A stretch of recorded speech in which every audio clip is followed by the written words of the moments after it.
सामईन कराम, आप सुन रही हैं एक दिलचस्प कहानी जिसका नाम है कलंदर ज़ाद। ये इस सिलसिले की किस्त नंबर 26 है। मुझे उम्मीद है आपको मेरी ये काविश पसंद आ रही होगी। आपने अगर अभी तक मेरा चैनल कहानी घर सब्सक्राइब नहीं किया तो अभी मेरे चैनल को सब्सक्राइब करके बेल नोटिफिकेशन ऑन कर लीजिए ताकि आने वाली हर नई कहानी की इत्तला बर वक्त आप तक पहुंच सके।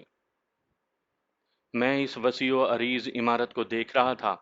ना जाने क्यों मेरे जहन में हज़रत मियाँ मीर बाला पीर रहमतुल्लाह अलैह का नाम घूम गया, जिन्होंने हरमिंदर साहब का संगे बुनियाद रखा था।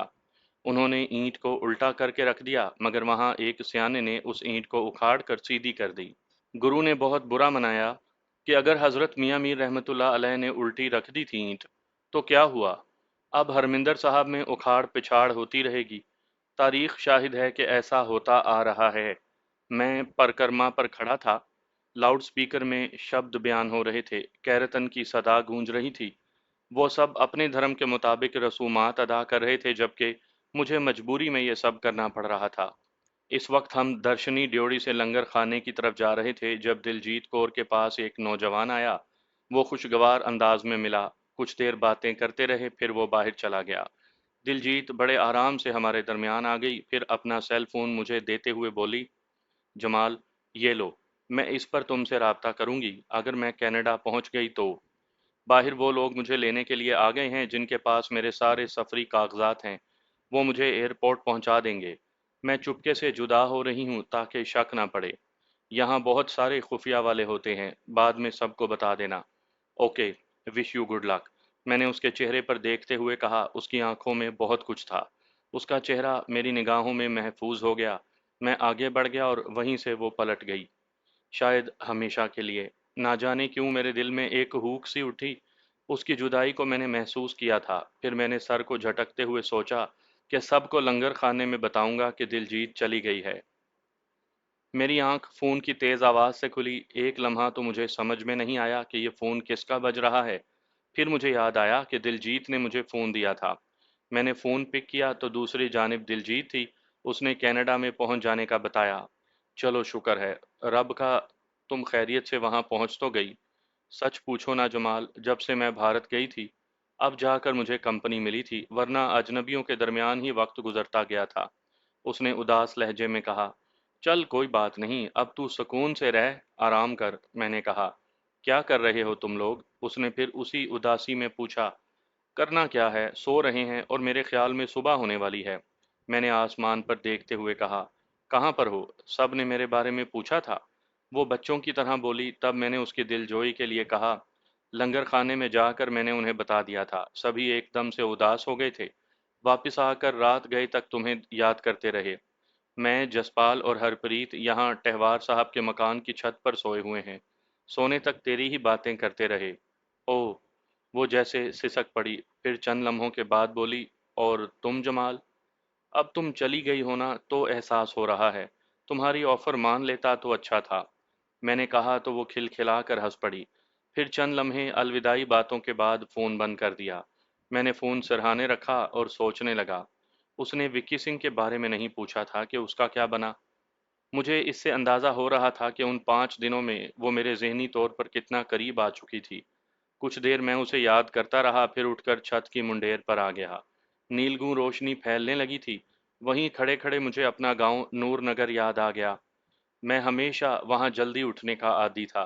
ऐसी रोशनी में अम्मा जाए नमाज पर बैठी होती थी और मैं डेरे की तरफ निकल जाया करता था। पंजाब चाहे मशरकी हो या मगरबी, ये तो सियासी लकीर है, लेकिन पंजाब की अपनी एक महक है। खास मिट्टी की खास सूंधी सूंधी महक। मैं कुछ देर वहां खड़ा रहा, फिर पलट कर चारपाई पर आकर बैठ गया। तभी जसपाल बोला, दिलजीत इतनी याद आ रही है जमाल? ओए नहीं, ओए नूर नगर याद आ रहा है। सीधा क्यों नहीं कहते कि अम्मा याद आ रही है? हाँ वो भी।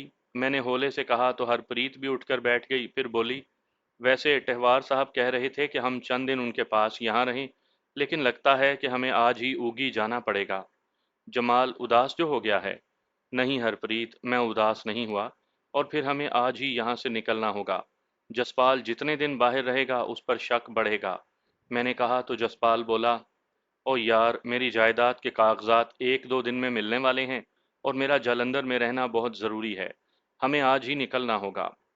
अब हम प्राडो तो इस्तेमाल नहीं कर सकते। कल देखा था अखबार में आम सवारी ही से जाना पड़ेगा। वो बोली। तो कोई बात नहीं, ये तो बहुत अच्छा हुआ कि विक्की सिंह को ठिकाने नहीं लगाना पड़ा। यहाँ से मदद मिल गई, जसपाल ने कहा तो मैंने फैसला कुन अंदाज में कह दिया।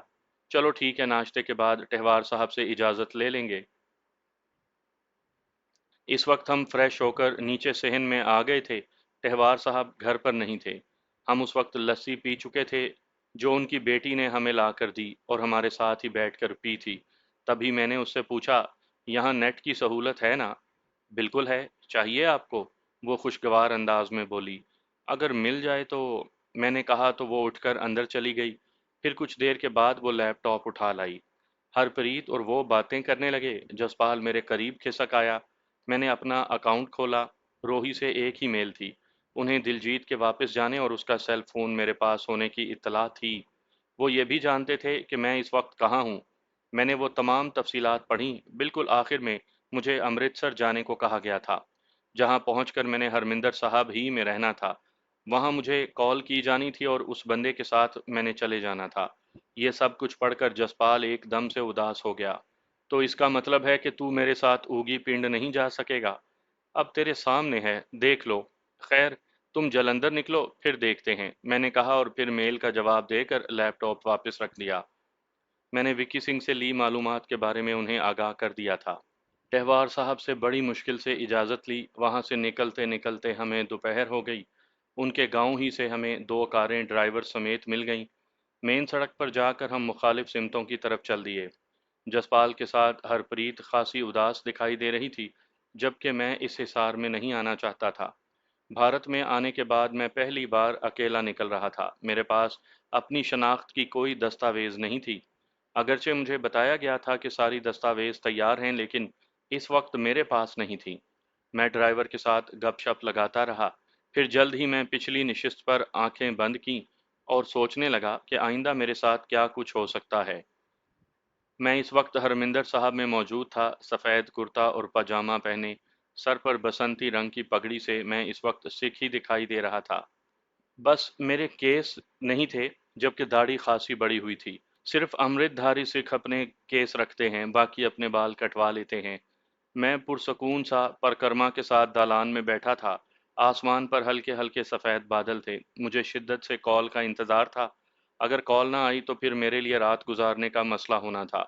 होटल में कोई ना कोई दस्तावेज चाहिए थी, जबकि अमृतसर में मेरा जानने वाला कोई नहीं था।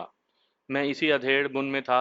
एक आसरा था कि जसपाल और हरप्रीत के अलावा टहवार साहब का नंबर मेरे पास फ़ोन में महफूज था। ऐसी किसी इफ्ताद के लिए मैं उनसे मदद ले सकता था, क्योंकि ऐसी ही किसी सूरत हाल के लिए जसपाल ने कहा था कि मैं उसे कॉल ज़रूर करूं। इस वक्त शाम के साए लहराने लगे और हरमिंदर साहब की रोशनियां जगमगा उठी थीं जब सेल फोन पर कॉल आई। वो शख्स हरमिंदर साहब ही में मौजूद था। उसने अपने बारे में बताया और फ़ोन बंद कर दिया। मैं उठा और उस तरफ चल दिया जहां उसने बताया था। वो एक मोटा सा सिख था, अधेड़ उम्र। उसकी दाढ़ी भी थी, बड़ा हुआ पेट, चेकदार शर्ट और स्याह पतलून, गहरे नीले रंग की पगड़ी थी। उसने यही निशानी बताई थी। मैंने उसके करीब जाकर सेल फोन निकाला और उसे कॉल कर दी। उसने अपने फ़ोन को देखा और फिर मुझे फौरन ही आगे बढ़कर बोला, जी मैं ही हूँ, सरदार दिलजीत सिंह। उसने अपना नाम बिलाशुबा गलत बताया था, ताहम दिलजीत का हवाला ज़रूर दे दिया था। मैंने उसके लिए हाथ जोड़कर फतह बुलाई तो उसने भी हाथ जोड़कर फतह बुलाई। सत श्री अकाल जी आपको। आओ चलें। हम दोनों हरमिंदर साहब से निकलते चले गए। शमाली सड़क पर आकर उसने एक साइकिल रिक्शे वाले को रोका और हम उसमें बैठ गए। वो काफ़ी ज़्यादा बोलता था। यूं ही बाज़ारों और वहाँ पर मौजूद दुकानों के बारे में मुझे बताने लगा। तकरीबन 8-10 मिनट रिक्शा चला था कि वो उसे रोक कर नीचे उतर गया। मैं भी उतर आया। वो करीब की एक पार्किंग में बढ़ा और स्याह रंग की हुंडई निकाल लाया। मैं उसके साथ बैठा तो वो बढ़ता गया।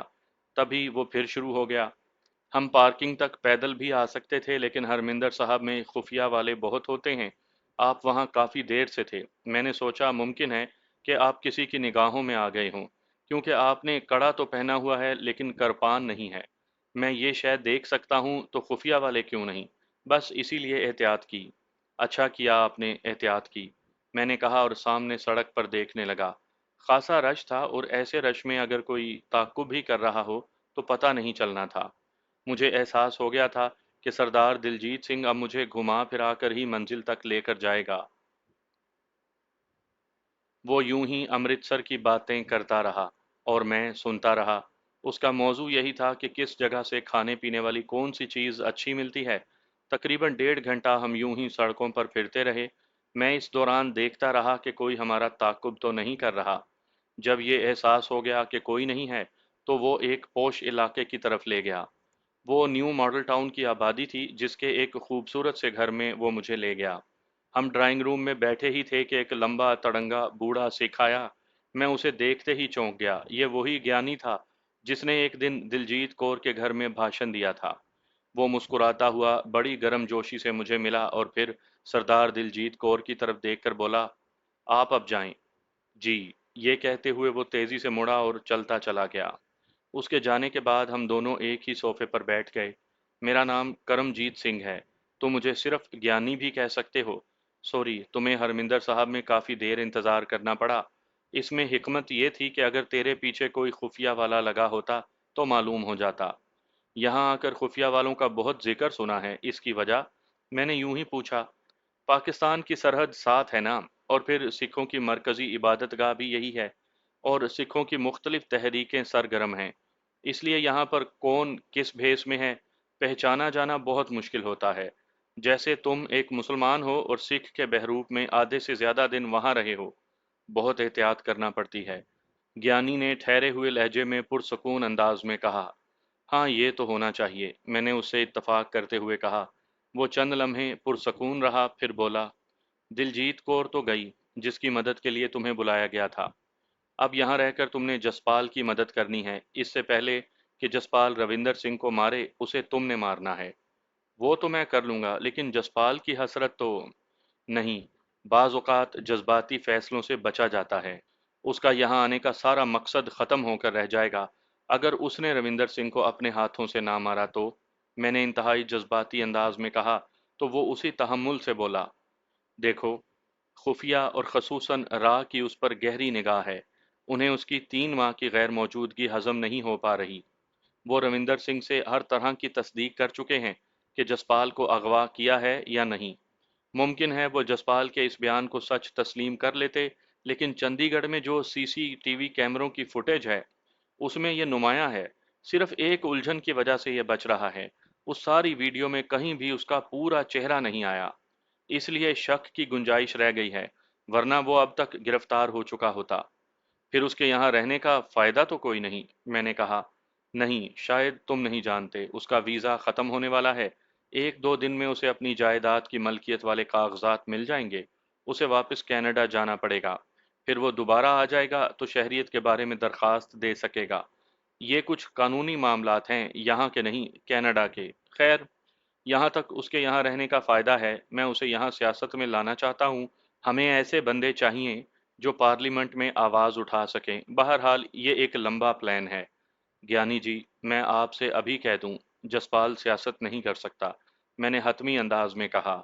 मैं तुम्हारे यकीन को कतन झुठलाऊंगा नहीं, लेकिन ये ऊगी पिंड के इलाके से हमारी कुवत तो बनेगा। उसने बड़े तहम्मुल से कहा। ठीक है, जैसा आप चाहें, मेरे लिए हुक्म। मैंने बात को एकदम समेटते हुए कहा। फिलहाल तो तुम आराम करो और ये सिख वाला बहरूप अभी ख़त्म ना करना। इस हैसियत से तुम्हारी एक शनाख्त है, तुम्हारी दस्तावेजात बन जाएंगी। सिख होने के नाते तुम्हें कोई पूछेगा नहीं। रविंदर सिंह वाला मामला कैसे हल करना है ये बाद में सोच लेंगे। कल होती है फिर नाश्ते के बाद मुलाकात। उसने मेरे चेहरे पर देखते हुए कहा तो मैं बोला, ठीक है। इस घर में सिर्फ 3 लोग हैं और वो मुलाजिम हैं। ये घर मेरी ज़ाती मलकियत नहीं है, लेकिन तुम इसे अपना घर ही समझना। किसी किस्म की तकल्लुफ़ की ज़रूरत नहीं। मैं एकता कॉलोनी में रहता हूँ, ये कहकर वो खड़ा हो गया। मैं भी उठ गया, तभी तीनों मुलाजिम वहाँ आ गए। उनमें से एक अधेड़ उम्र सिख खातून, एक नौजवान और दूसरा बूढ़ा सिख था। वो मुझे एक ही ख़ानदान के लगते थे। नौजवान ने मुझे बेडरूम तक पहुँचाया और अलमारी में पड़े मलबूसात दिखाए। मैं पुरसकून हो गया और बेड पर लेट गया। रात का दूसरा पहर चल रहा था। जसपाल और हरप्रीत कोठी की छत पर काफी देर से खामोश खड़े अंधेरे को घूर रहे थे। काफी दूर ऊगी पिंड की रोशनियां टिमटिमा रही थीं। वो कब की चाय पी चुके थे और उनके हाथ में खाली मग थे। तभी हरप्रीत ने उस खामोशी को तोड़ा। जसपाल, तुम अचानक एक दिन चुपके से चले जाओगे ना? यार, बंदे को इस दुनिया से जाना तो है, चाहे चुपके से चला जाए या फिर शोर मचाकर। वो धीमे लहजे में बोला, वो बात नहीं कर रही, तुम्हारे कनाडा जाने की बात कर रही हूँ। 2 बार तुम वीज़े की मियाद बढ़वा चुके हो, लेकिन अभी तक तुम्हें कागजात नहीं मिले यहाँ की मलकियत के। उसने भी होले से कहा, मिल जाएंगे यार, लेकिन ना जाने क्यों इस वक्त मेरा जहन जमाल की तरफ लगा हुआ है। वो अमृतसर जैसे शहर में है और अकेला है, कोई ठिकाना मिला भी होगा या नहीं। वो तशवीश ज़दा लहजे में बोला था और मग को दीवार पर रख दिया। तो उससे राब्ता कर लो, पूछ लो उससे, हरप्रीत ने कहा। तो वो हैरत से बोला, मना किया गया है, उसके पास दिलजीत का फोन है, ना जाने कब क्या हो जाए, इसीलिए तो मैं परेशान हूँ। जसपाल, मैं एक बात कहूँ? उसने भी अपना मग दीवार पर रखते हुए उसकी तरफ देखकर पूछा। बोलो। जमाल, अपना ख्याल रख सकता है, मैंने उस जैसे मजबूत आसाब के बहुत कम लोग देखे हैं। या फिर वो बेहिस है, उसे आने वाले खतरों का एहसास ही नहीं होता। तुम उसकी फिक्र ना करो, इतना अरसा उसके साथ रहने के बावजूद तुम उसके बारे में नहीं जान सके, और मैंने उसे कुछ देर में परख लिया। वो बोली, वो मजबूत आसाब का है या नहीं, मगर दोस्तों के लिए मुखलिस और दुश्मनों के लिए गजब है। मैं तो बस यही जानता हूँ। वो धीमी सी मुस्कुराहट के साथ बोला तो हरप्रीत ने वाज़िया तौर पर मौजू बदलते हुए कहा, एक बात नोट की है तुमने? कौन सी? उसने इश्तियाक से पूछा। जब से रणवीर सिंह पार हुआ है, कोई नया ऑफिसर नहीं आया। यहीं का एक जूनियर बंदा ही इंचार्ज है, और उसने एक फ़ोन तक नहीं किया। उसने खुशगवार लहजे में कहा, लेकिन यहाँ खुफिया वालों की तादाद कहीं ज़्यादा हो गई है, उन्हें हमारी एक एक हरकत के बारे में मालूम है। अगर जमाल हमारे साथ यहाँ आ जाता, तो उसके बारे में खामखा तफ्तीश शुरू हो जानी थी। अच्छा हुआ वो हमारे साथ नहीं आया। ये बात मुझे यहाँ आते ही अनुजीत ने बताई है। ये तो रब की मेहर है ना हम पर। चलो, अच्छा है। हरप्रीत ने तवील सांस लेते हुए कहा, यही तो मुझे दुख है कि अब मैं रविंदर सिंह को नहीं मार सकूंगा। एक तो उसकी सिक्योरिटी बहुत सख्त कर दी गई है, और दूसरा मेरी हर हरकत पर नजर है, और मेरे जाने के दिन भी बहुत थोड़े रह गए हैं। वो हसरत से बोला तो हरप्रीत ने उसके सीने से लगकर जरा सा भींच लिया। जसपाल की गर्म सांसें उसे अपने कांधे पर महसूस हो रही थी। फिर उसने अपनी नाक उसकी नाक के साथ रगड़ते हुए अफसुर्दा से अंदाज में कहा, बस यही बात मुझे दुख दे जाती है कि तुम जा रहे हो। दुखी नहीं होना, प्रीतो। मैं जाने के फौरन बाद यहाँ वापस आ जाऊंगा, और फिर आते ही तेरे साथ शादी करनी है। मैंने यहाँ की शहरियत लेनी है। मेरी गैर हाजिरी में तुमने यहाँ बहुत सारे काम करने हैं। एक बेहतरीन स्कूल बनवाना है, और एक जदीद सहूलतों वाला हस्पताल, बाद में फैक्ट्रीज। तुम्हारा ये काम मुकम्मल नहीं होगा तब तक मैं आ जाऊंगा। हमारा राबता तो रहेगा ना? जसपाल ने उसकी पीठ थपकते हुए कहा। उनके दरमियान हो सकता था मजीद बातें चलती। तभी जसपाल का सेल फोन बज उठा। अनुजीत की कॉल थी। उसने कॉल पिक की। समझ नहीं आ रही जसपाल कि मैं इस खबर पर खुशी का इजहार करूं कि तशवीश। अनुजीत ने अजीब से उलझे लहजे में कहा। क्या हुआ? उसने पूछा, और हरप्रीत को खुद से आहिस्तगी से अलग कर दिया। बलजीत सिंह मर गया है, अभी कुछ देर पहले। वो धीमे लहजे में बोला। ओह, कैसे? क्या हुआ था? जसपाल ने पूछा। बहुत ज्यादा टूट फूट तो गया था वो पहले ही। बहुत ज्यादा पीने की वजह से उसका जिगर खून बनाना छोड़ गया था। 3 दिन पहले डॉक्टर्स ने जवाब दे दिया था। वो अमृतसर वाले घर में ही था जहां उसका बेटा हरदीप सिंह रहता था। ओह, चलो देखते हैं क्या होता है।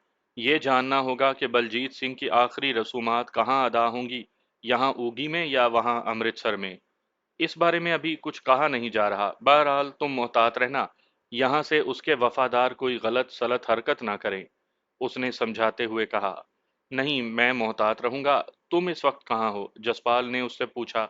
मैं ऊगी पिंड में ही हूँ, कुछ देर में आ जाऊंगा, उसने कहा तो जसपाल ने फोन बंद कर दिया। फिर हरप्रीत को तफसील बताकर बोला, यह बड़ा शानदार मौका है रविंदर सिंह को ख़त्म करने का। लेकिन अभी कुछ देर पहले तुम कह रहे थे कि उसकी सिक्योरिटी बहुत सख्त है। उसने उलझते हुए कहा। ऐसे वक्त में ही वो मोहतात नहीं होगा। अगर ज़रा सा प्लान कर लिया जाए, तो उसका मामला भी गोल किया जा सकता है। वो बड़ी हसरत से बोला तो उनमें खामोशी आन ठहरी।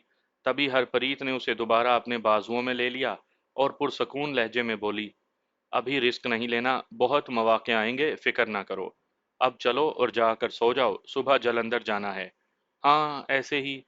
जसपाल ने उसकी कमर में हाथ डाला और उसे लेकर सीढ़ियों की जानिब बढ़ गया। उन्हें ये ख्याल ही नहीं आया कि चाय के मग चारदीवारी पर पड़े रह गए हैं। मेरी आंख सुबह तड़के ही खुल गई। अब सिवाय नहाने धोने के मेरे पास कोई काम नहीं था। मैं खूब नहाया और फ्रेश होकर वार्डरोब से अपने लिए कपड़ों को देखने लगा। वहाँ मुख्तलिफ साइज के कपड़े थे। मुझे ड्रेस, पतलून और चेकदार शर्ट मिल गई। मैंने वो पहनी और नीचे ड्राइंग रूम में आ गया। वो अधेड़ उम्र खातून झाड़ पोंछ में मसरूफ थी। मुझे देखते ही नाश्ते के लिए पूछा। मेरे इकरार में सर हिलाने पर वो अंदर की जानिब चली गई। उस वक्त मैं नाश्ते से फरागत के बाद चाय पी रहा था जब ज्ञानी करमजीत सिंह जी आ गए। वो बड़े तपाक से मुझे यूं मिले जैसे पहली बार मिल रहे हों। फिर वहीं सोफे पर बैठते हुए बोले, वो बलजीत सिंह मर गया है जिसे जसपाल ने तोड़ा फोड़ा था। ये कहकर वो उसी हवाले से तफसीलात बताने लगे। फिर बोले, मेरा तो ख्याल था कि इन्हीं दिनों में मामला साफ हो जाता, मगर लगता है अभी उसकी जिंदगी है। हाँ, आखिरी रसूमात की अदायगी में उसके इर्द गिर्द बहुत भीड़ होगी। ये भी कन्फर्म नहीं है ना कि वो आखिरी रसूमात कहाँ अदा करता है, उगी में या यहीं अमृतसर में। इसलिए कोई प्लान नहीं अभी।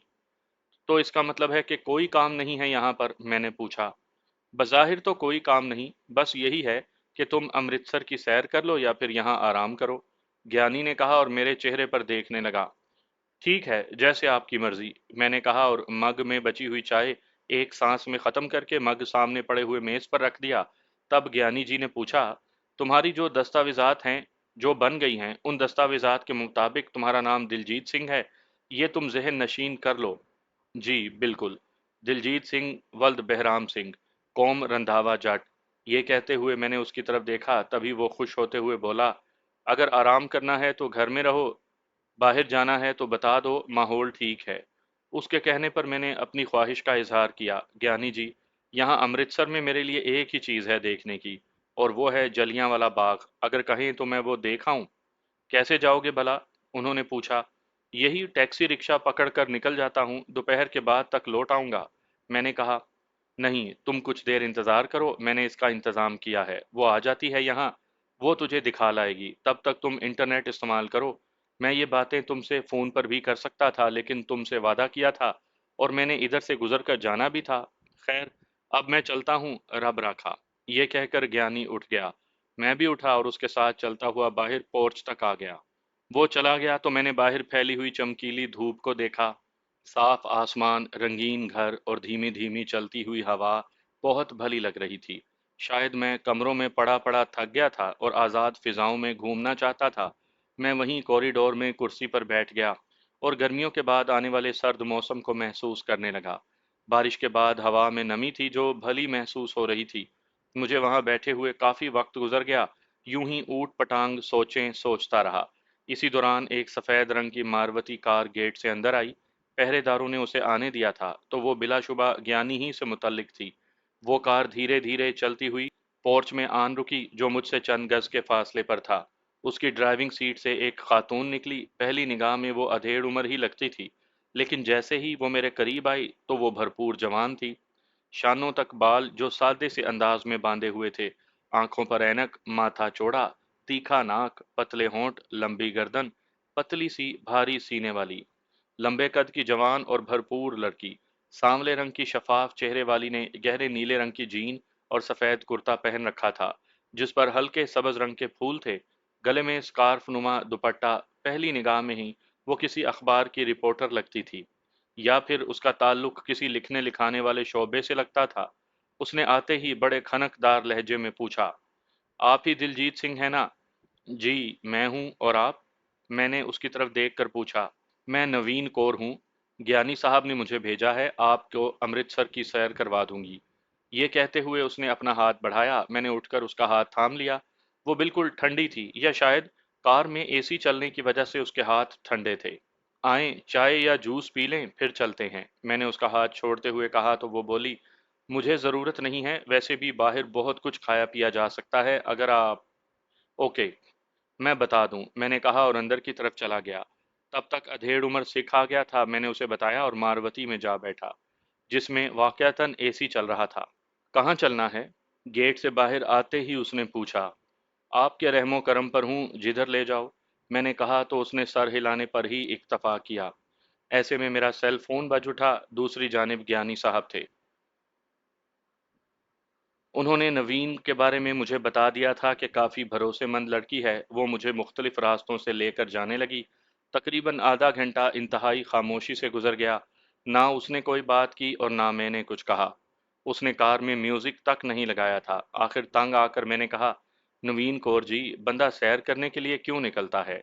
यही खुशगवारियत के लिए, ताकि मूड फ्रेश हो जाए। वैसे मैं समझ गई हूँ कि आपने मेरी खामोशी को महसूस किया होगा। वैसे तुम हो तो अक्लमंद, मैंने वाकयातन खुशगवारियत से कहा। दरअसल मैं आपका मूड देख रही थी। आप खामोश थे तो मैं भी हो गई। ये कहकर उसने पार्किंग में गाड़ी लगाने के लिए जगह देखना शुरू कर दी। जरा फासले पर जलियांवाला बाग का बड़ा सा बोर्ड देख रहा था मैं। गहरे सब्ज रंग वाले बोर्ड पर पीतल के हरूफ से लिखा हुआ, वो 4 जबानों में लिखा था।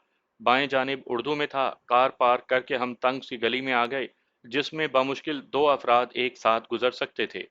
बाग के अंदर दाखिल हुए तो खासा खुला था। असल में ये सारी 6.5 एकड़ जमीन है। ये हिम्मत सिंह नामी एक शख्स की थी, जिसे राजा रंजीत सिंह ने दान की थी। वो फतेहगढ़ साहब के करीब जीला नामी जगह का था। कभी राजा रंजीत सिंह भी वहां आया था, इसलिए वो शख्स मशहूर हो गया और ये जगह जलियांवाला के नाम से मौसूम हो गई। तभी उसने यहाँ बाग लगाया था। मैंने पूछा। इस वक्त हम एक रविश पर आहिस्ता खरामी से चलते जा रहे थे। नहीं, बाद में। ये वैसे ही पड़ी रही। इसे शायद जलंधर के इलाके में जो जगह मिल गई थी, तब ये जगह कूड़ा क्रिकेट फेंकने के काम आती रही थी, उसने बताया। मतलब ये शुरू से बाग नहीं था? मैंने पूछा। नहीं, ये बाद में कहीं जाकर बनी थी।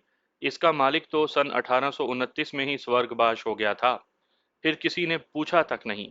इस जमीन को जब 13 अप्रैल को यहाँ सानेहा पेश आया था, तब कभी का लगाया हुआ बाग भी उजड़ चुका था। उस वक्त ये हरी भरी जमीन नहीं थी। यहाँ निहत्थे लोगों को मारा गया। मैंने इधर उधर देखकर खुद कलामी के से अंदाज में कहा। हाँ, अंग्रेजों ने तो 378 बताया था, लेकिन उस वक्त के सिविल सर्जन डॉक्टर स्मिथ ने 1526 की तस्दीक की थी। लेकिन बाद में साबित हुआ था कि तकरीबन 2000 के लोग लगभग मारे गए थे। मुतअद्दिद जो शदीद जख्मी थे या कुएं में पड़े रहे, जो उस तरफ है, उसने इशारा करते हुए बताया। उस कुएं के इर्द गिर्द छत बना दी गई है। यूं गोल दायरे में बरामदा बन गया है। हम उसके करीब चले गए। आओ मैं तुझे वो तकोना पत्थर दिखाऊं, जिसके पास खड़े होकर जनरल डायर ने फायरिंग का हुक्म दिया था। उसने कुछ देर के बाद कहा तो हम वहां चले गए। और वो देखो, वो यहाँ के शहीदों की यादगार सुर्ख पत्थर से बनाई गई है। वो बाग के दरमियान में बनाई गई थी, जिसे मैं देख रहा था। फिर मैं उसकी तरफ बढ़ गया, जबकि नवीन कौर बताती रही। 1920 के अगस्त में मदन मोहन मालवीय ने 5.5 लाख की मालियत से इस बाग को बेहतर बनाने की कोशिश की थी, लेकिन फिर 1961 में शोले की यादगार बनाकर भारतीय सदर ने बाकायदा इसको मेमोरियल के जरिए इस हालत में लाने की कोशिश का आगाज किया। अब यहाँ पर तो बच्चों के लिए काफी दिलचस्पियां हैं। वो ना जाने क्या कहती जा रही थी, जिसकी मुझे समझ नहीं आ रही थी। हम उस वक्त उन दीवारों के पास चले गए थे जहां गोलियों के निशानात थे, और कई जगहों पर अब भी खून के निशान थे, जो अब स्याह हो चुके थे। मेरे अंदर न जाने क्या होने लगा। एकदम से मेरा तसव्वुर उस वक्त की तरफ चला गया, जब यहाँ निहत्थे लोग बैसाखी पर जमा थे। नवीन कौर की आवाज़ आना बंद हो गई थी। वो दोपहर से पहले का वक्त था, लेकिन मुझे यूं महसूस होने लगा जैसे गरूब आफताब का वक्त हो गया हो। मेरे सामने की सारी हरियाली एकदम से खत्म हो गई। एक उजाड़ सा मैदान मेरे सामने उभर आया। मैं अपनी इस कैफियत पर हैरान था कि ये मुझे क्या हो रहा है। इस उजाड़ मैदान में लोगों की आवाज़ आ रही थी, जैसे बहुत बड़ा हजूम हो और वो सब बातें कर रहे हों। चंद लम्हे ऐसे ही गुजर गए, फिर अचानक ही फायरिंग की आवाज़ आना शुरू हो गई। लोगों की चीखों पुकार उठी। यूं लग रहा था जैसे शदीद फायरिंग में लोग मर रहे हैं, करा रहे हैं, चीख रहे हैं। मुझे यूं लग रहा था जैसे मैं 13 अप्रैल 1919 के उस दिन में हूँ, उस हजूम का कोई हिस्सा हूँ, और मेरे अंदर मेरी अपनी हालत खराब हो रही है। एक खौफ था जो सर से पांव तक मुझे लरजा रहा था। मैं अपनी हालत को समझ नहीं पा रहा था। फिर एकदम से सब कुछ खामोश हो गया। वही सारा मंजर दोबारा उभर आया। नवीन बातें करती जा रही थी और मैं अपनी हालत पर शदीद परेशान था। ये क्या हुआ था? क्या मैं वाकयातन उस माहौल में चला गया था? क्या मेरे साथ अनहोनी हो गई है, या फक्त मेरा तसव्वुर था। अगर ये तसव्वुर ही था तो इस कदर मजबूत। क्या मैं उस दौर की एक झलक सुन और देख चुका हूँ? ये सब क्या था? जमाल साहब, ये आपको क्या हो रहा है? आपका रंग, चेहरा, पसीना। नवीन कौर ने घबरा कर मेरी जानिब देखा। वो मेरी जानिब देखकर हद दर्जा परेशान थी। नवीन, जितनी जल्दी हो सके मुझे यहाँ से ले चलो। मैं यहाँ एक लम्हा भी नहीं रहना चाहता, मैंने तेजी से कहा। मैं उस वक्त खुद पर काबू नहीं पा रहा था। मुझे नहीं याद कि हम वहां से कैसे निकले, कब कार तक आए, और रास्ते में क्या कुछ था। रास्ते में नवीन कौर ने पूछा भी था, आप अगर कहें तो मैं आपको किसी डॉक्टर के पास लिए चलूं? नहीं, बस घर चलो, मैंने तेजी से कहा। फिर उसने कुछ नहीं कहा और घर आ गई। वो मेरे साथ चलती हुई ड्राइंग रूम तक आई, फिर पानी मंगवा कर पिलाया। तब तक मैं खुद पर काबू पा चुका था। उस वक्त पहला जो ख्याल मेरे जहन में आया वो यही था कि मेरी इस कैफियत बदलने की वजह क्या थी। क्या ये हकीकत थी या महज मेरे तसव्वुर की कार फरमाई? और अगर हकीकत थी तो ये क्यों कर सामने आई? और अगर मेरे तसव्वुर की कार फरमाई थी तो क्या कोई मेरी जहनी सलाहियत अंगड़ाई लेकर बेदार हो चुकी है? और फिर ये भी एक सवाल था कि क्या ये मेरी वजह ही से हुआ, मेरे अंदर से, या इसकी कोई वजह और है? ये ख्याल आते ही मैंने नवीन कौर की तरफ देखा। उसके चेहरे पर मासूमियत फैली हुई थी। वो इंतहाई परेशानी में मेरी तरफ मुतवज्जा थी। क्या ये कोई पुरस्रार हस्ती है? वो ऐनक के शफाफ शीशों से मेरी जानिब बड़े गौर से देख रही थी, और बिलाशुबा मेरे चेहरे पर हवनकपन मौजूद होगा। मिस्टर जमाल, आप ठीक हैं? मैंने अपने साथ सोफे पर बैठने का इशारा करते हुए कहा। वो बैठ गई, फिर बोली, मेरे ख्याल में अगर आप एक बार खुद को डॉक्टर से। नहीं, अगर आप सारे दिन के लिए आई हो तो मैं अब बाहर जाने से माजरत चाहूँगा। मैं आराम करना चाहता हूँ। आप जब तक कहें मैं आपके साथ हूँ। अगर आप बाहर नहीं जाना चाहते, आराम करना चाहते हैं तो ठीक है। आप मेरा सेल नंबर ले लें, जब कॉल करेंगे मैं आ जाऊंगी। ओके, मैंने कहा और सेल फोन नंबर लेकर महफूज कर लिया। फिर सोफे से टेक लगाकर आंखें बंद कर लीं। उसने कोई बात नहीं की और चुपचाप बाहर की तरफ चल पड़ी। जब वो गेट क्रॉस कर गई तो मैं अपने बेडरूम की जाने बढ़ गया, जहां बेड पर लेटकर मैं इस उकदे को हल करने के लिए सोचने लगा। ये कोई ख्वाबनाक कैफियत नहीं थी। मैंने अपने होशो हवास में ये सब देखा था। आखिर ये था क्या? शाम होने को आ गई लेकिन मुझे उसकी कोई वजह समझ में ना आई। तब मैंने उस पर सोचना ही छोड़ दिया। वो रात मैंने टीवी देखने और सोने में गुजार दी। अगले दिन ज्ञानी साहब जरा देर से आए। उस वक्त मैं नाश्ता वगैरह करके एक उर्दू अखबार देख रहा था। ज्ञानी साहब के साथ नवीन कौर और एक नौजवान सिख लड़का था। लंबा तड़ंगा, स्याह पतलून और हल्की नीली शर्ट, सर पर बसंती पगड़ी पहने हुए था। वो गौर से मेरी तरफ देख रहा था। बुकरमजीत सिंह। ज्ञानी ने सोफे पर बैठकर उस नौजवान का तारुफ करवाया। बब्बर खालसा से ताल्लुक है, अभी चंद दिन पहले लुधियाना से आया है। दोनों गपशप लगाओगे तो जान पहचान हो जाएगी। नवीन कौर से तो तुम मिल ही चुके हो। वैसे कल हुआ क्या था? बस अचानक तबीयत खराब हो गई थी। शायद कुछ खाने पीने का असर था, मैंने जवाब दिया। जब नवीन ने कहा था कि किसी डॉक्टर को दिखाने को तो दिखा देते, ज्ञानी ने सलाह दी।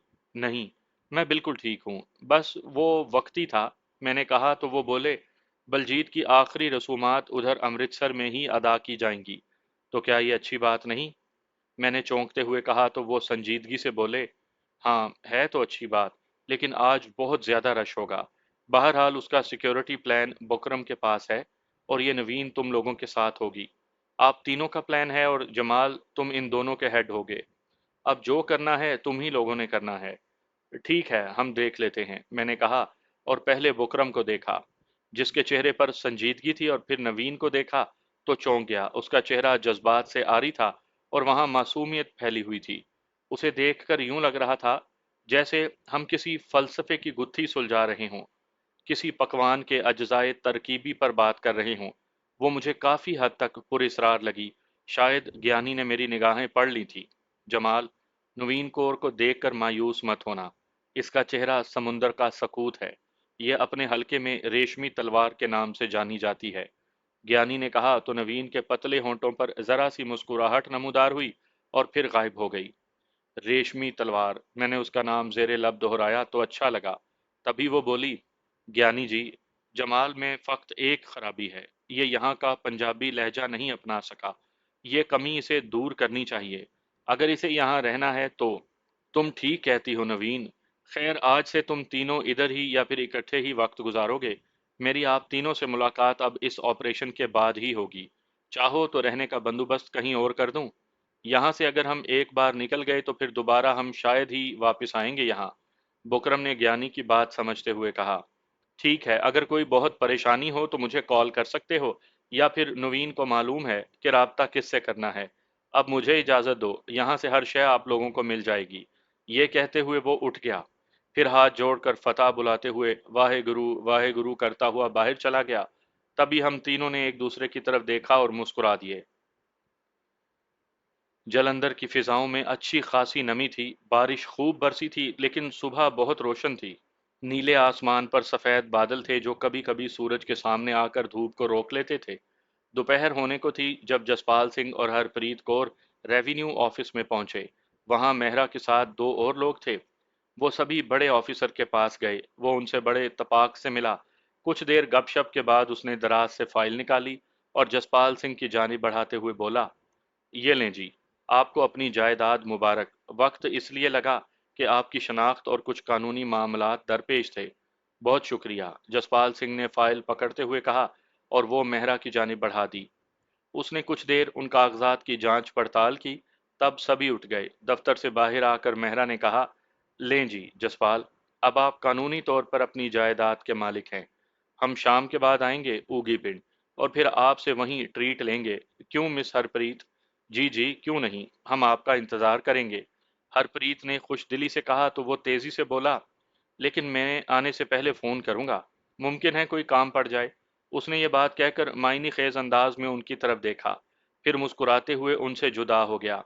तभी वो अपनी गाड़ी में बैठकर ऑफिस से निकले तो हरप्रीत ने कहा, अब सीधे ऊगी चलो, रास्ते में कहीं रुकने की जरूरत नहीं। मगर मैं तुम्हारे लिए कुछ शॉपिंग करना चाहता हूँ। जसपाल ने कहा, मुझे भी शॉपिंग करनी है, लेकिन इसके लिए कल या परसों आएंगे, अब चलो। हरप्रीत ने संजीदगी से कहा तो जसपाल ने गाड़ी का रुख नकोदर रोड की जानिब कर लिया। जिस वक्त वो कोठी की तरफ मुड़ने वाली सड़क पर आए तो जसपाल ये देखकर हैरान रह गया कि उसके घर के सामने बहुत सारे मुश्तइल लोग जमा थे और मुसलसल उनके घर पर पथराव कर रहे थे।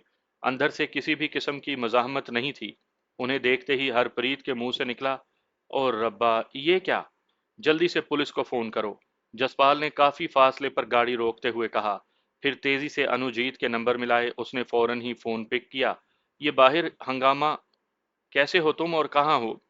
लगता है तुम आ गए हो। मैं घर के अंदर ही हूँ। बंता सिंह काफी जख्मी है, उसकी मरहम पट्टी कर रहा हूँ। ओ, पुलिस को फोन किया? हाँ, मेरे लोग भी आने वाले होंगे, तुम दूर रहना, पता नहीं वो। उसने कहना चाहा तो जसपाल ने तेजी से उसकी बात काटते हुए कहा, मैं इनके सामने हूँ। वो लोग हमारे घर पर हमला कर रहे हैं और मैं तमाशाई बन जाऊं? मैं देखता हूँ। ये कहकर उसने फोन बंद कर दिया। तब तक हरप्रीत पुलिस को इत्तला कर चुकी थी। उसने तेजी से उतरकर पिछली सीट को उठाया और गन उठा ली। हरप्रीत ने डैशबोर्ड में पड़ा पिस्टल उठाया और दोनों गाड़ी से बाहर आ गए। इस दौरान हजूम में से कुछ लोगों ने उन्हें देख लिया था। इसके साथ ही शोर मच गया। वो नारे लगाते हुए उनकी तरफ दौड़े तो जसपाल ने हवाई फायर कर दिए। मजमा एकदम से ठिठक कर रुक गया। जसपाल ने अंदाजा लगा लिया था कि उनमें मुतहर्रिक लोग कौन से हैं। ऐसे ही मुश्तइल हजूम में चंद लोग ही होते हैं जो इस पूरे हजूम का मूड बनाते हैं। वही सबसे ज्यादा शोर मचाते हुए हजूम को कुछ भी करने की तरफ रागिब करते हैं। क्योंकि जैसे ही हवाई फायरिंग से हजूम ठिठक कर रुक गया, इसके साथ ही चंद लोग आगे बढ़ो मारो के नारे लगाने लगे। हरप्रीत, तुम देख रही हो कि ये कौन लोग हैं जो बढ़ावा दे रहे हैं? हाँ, उसने हंकारा भरते हुए कहा। इन्हीं को निशाना बनाना है, लेकिन संभल कर। जब जरूरत हो तो। जसपाल सिंह ने कहा और उनकी तरफ देखने लगा। हजूम रुक गया था। तभी एक शख्स ने पिस्टल निकाल लिया और उसने भी हवाई फायर कर दिया। ये एक तरह की धमकी थी कि अगर तुमने हम पर गोली चलाई तो असला हमारे पास भी है। इसके साथ ही हजूम में से किसी ने फायर कर दिया। इसके साथ ही किसी ने चीख कर कहा, आगे बढ़ो, मारो, बलजीत सिंह के कातिल को मारो। हजूम को सहारा मिल गया था। तभी उनका हौसला बुलंद हो गया। वो आगे बढ़े तो जसपाल ने फिर हवाई फायर किया। इसी दौरान कोठी के छत पर से अनुजीत ने हवाई फायरिंग शुरू कर दी। इन्हीं लम्हात में कुछ गाड़ियां सड़क पर से नीचे उतरकर उनके करीब से जरा फासले पर आकर खड़ी हो गईं। उनमें से कई सिख नौजवान निकले और बाहर निकलते ही गन्ने सीधी की। इस पर जसपाल ने ऊंची आवाज में कहा, कोई बंदा ना मारना, हवाई फायर। एक साथ जब फायरिंग हुई तो हजूम बेकाबू होकर दौड़ने लगा। फसलों के दरमियान से ऊगी का फासला ज्यादा से ज्यादा आधा किलोमीटर था। वो लोग उस जानिब दौड़ पड़े थे। वो भी उनके पीछे भागे। जसपाल उनके साथ था। वो चाहता था कि जिन लोगों ने नारे लगाए हैं उनमें से कोई एक ही पकड़ा जाए। वो गाहे बगाहे फायरिंग करते हुए आगे बढ़ते गए, यहां तक कि ऊगी तक पहुंचते हुए वो हजूम गायब हो गया। उस वक्त तक अनुजीत भी उनके साथ आ शामिल हुआ। उसने आते ही कहा, चलो अब बस करो, वो भाग गए हैं। तुम पहचानते हो उनमें से कौन लोग थे? जसपाल ने पूछा। हाँ, उनमें से तकरीबन सभी लोगों को जानता हूँ। और जो तुम पूछना चाह रहे हो कि बलजीत के लोग कौन थे, उन्हें भी जानता हूँ। तो फिर सुनो अनुजीत, जितना चाहे वक्त गुजर जाए, उन्हें काबू में करना है, चाहे कोई एक पकड़ा जाए, वरना इनकी हिम्मत बढ़ जाएगी आज और अभी। चलो। अनुजीत ने कुछ सोचे बगैर कहा और वो सब लोग ऊगी पिंड की जानिब बढ़ गए। गांव भर में हलचल मच गई थी। वो लोग पैदल ही हजूम के पीछे आए थे। वो आते ही सथ में आकर बैठ गए। वहां काफी सारे लोग थे। इसी दौरान कई सारे लोगों को लेकर रामदास भी आ गया। वो एक दिन जसपाल से मिलने कोठी आया था और अपनी हर तरह की मदद के बारे में कहा था। देखते ही देखते वहां पर लोग इकट्ठे हो गए। हर कोई इस शदीद फायरिंग के बारे में जानना चाहता था। गांव में हलचल हो और दलबीर सिंह को मालूम ना हो, ऐसा मुमकिन नहीं था। वो भी एक लड़के के साथ मोटरसाइकिल पर वहां आ गया। तब अनुजीत ने कोठी पर हमले की बाबत उन सबको बताया और नाम बताए कि इनमें कौन लोग शामिल थे। इसके साथ ही जसपाल ने ऊंची आवाज में कहा, दलबीर सिंह जी, आप हमारे बुजुर्ग हैं और इस वक्त हम आप ही को सरपंच मानते हैं। आपके पास 2 घंटे हैं, आप उन सबको यहाँ ले आएं और उनसे पूछें कि उन्होंने ऐसा क्यों किया, वरना फिर हम खुद उनको तलाश कर लेंगे। देखो पुत्र, उन्होंने जो कुछ भी किया गलत किया, लेकिन मैं विनती करूंगा कि तहम्मुल से काम लो। उन्हें बुलाते हैं और उन्हें पुलिस के हवाले कर देंगे, मेरा विश्वास करो। दलबीर सिंह ने माजरत खाहाना लहजे में कहा, आप हैं और ऊगी के लोग भी यहाँ पर हैं। ये सब सुन लें कि आज ही मुझे मेरी जायदाद के कागजात मिल गए हैं। मैं अब आप सब की तरह इस गांव का हिस्सा हूँ। कोई मेरे घर पर हमला करे, मैं उसकी आंखें ना निकाल लूं। 2 घंटे बाद मैं यहीं आऊंगा। जसपाल ने कहा तो दलबीर सिंह ने सुकून से कहा, अगर तुम मुझे अपना बुजुर्ग मानते हो तो मेरा विश्वास करो, मैं सब संभाल लूंगा। तुम अभी घर जाओ। मैं जानता हूं कि बंता सिंह जख्मी है। मैंने डिस्पेंसरी का डॉक्टर भिजवाया है, तुम जाओ। मैं उसका कोई ना कोई उपाय करता हूँ। मैं रामदास जी को भी साथ ले लेता हूँ, तुम फिक्र ना करो। उसकी तसल्ली देने पर जसपाल ने अनुजीत की तरफ देखा। उसने आंखों के मुबहिम इशारे से घर चलने को कहा तो वो वहां से निकल पड़ा। उसके साथ सारे लोग थे जो बाहर से आए थे। बाहर से आए नौजवान खा पी कर चले गए। उन्होंने शाम को आने का कहा तो उस पर जसपाल ने उनका शुक्रिया अदा किया। बंता सिंह की मरहम पट्टी करके उसे आराम के लिए लिटा दिया गया था। उसके साथ ही चौकीदारों को वहां तैनात कर दिया। तब कहीं जाकर वो ड्राइंग रूम में गया तो कुलजीत कौर उसकी मुंतजिर थी। उसे देखते ही वो उठी और उसे गले लगाकर बोली, जसपाल पुत्र, पता नहीं मैं कब से इस घड़ी का इंतजार कर रही थी। तेरी अमानत तेरे हवाले हुई। अब मैं सुकून से अपने रब के पास जा सकूंगी, चाहे अब मुझे आज ही बुला ले। ओ फूफो, आप कैसी बातें करती हैं? ये कहकर उसने कुलजीत को खुद से अलग किया। फिर सोफे पर बिठा कर बोला, देखो फूफो, ये सब कुछ कल भी अनुजीत का था और आज भी उसी का है। मैंने तो चंद दिन के बाद चले जाना है। अभी रब के पास जाने का प्रोग्राम कैंसिल करो। हमने अनुजीत की शादी करनी है। अभी तो अच्छे दिन शुरू हुए हैं। रब तेरी खैर करे पुत्र, मुझे बहरहाल आज सुकून आ गया। कुलजीत कौर ने पुरसकून लहजे में कहा। फिर ज्योति की तरफ देखकर बोली, चल जा ज्योति, मिठाई ला और सबको खिला। ये कर्मा मारे लोगों ने तो सब भुला दिया। ये कहकर उसने अनुजीत से कहा, अब तू सुन। कल गुरुद्वारा साहब में अरदास करनी है, उसका बंदोबस्त करना है। तू जो कहे माँ जी वो ही हो जाएगा। वो सोफे पर बैठते हुए बोला तो हरप्रीत उसकी फाइल ले आई। लो जी, पकड़ो अपनी अमानत, इसकी वजह से हजूम के पीछे नहीं जा सकी। चल फिर कभी सही, जसपाल ने कहा तो सभी हंस दिए। उसने वो फाइल अनुजीत की जानिब बढ़ाते हुए कहा, यह सब तेरा है मेरे वीर, जब चाहे अपने नाम करवा लेना, इन चंद दिनों में या फिर जब मैं दोबारा वापस आया तो। हरप्रीत, ये संभाल कर रख लो और फिलहाल खाना लगवाओ, भूख लगी है। अनुजीत ने इस बहस ही को समेट दिया।